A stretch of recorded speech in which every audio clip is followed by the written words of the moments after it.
البلان ديال اليوم غنشوفوا فيه كيفاش نصايبوا بطاقة المقاول الذاتي.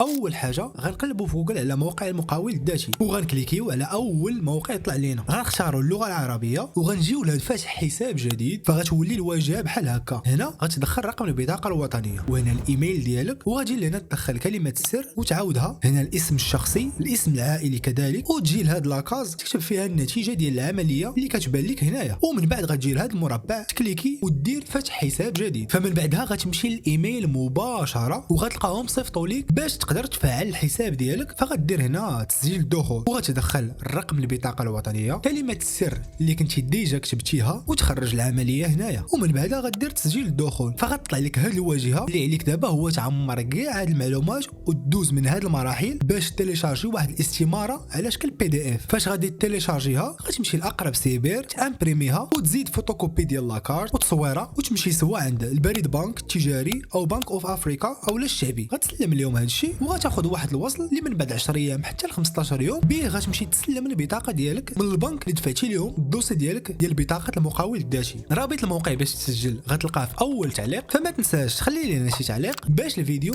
ينتشر اوسع نطاق وتدعم محتوى القناه. نتلاقاو في بلان جديد. تهلاو.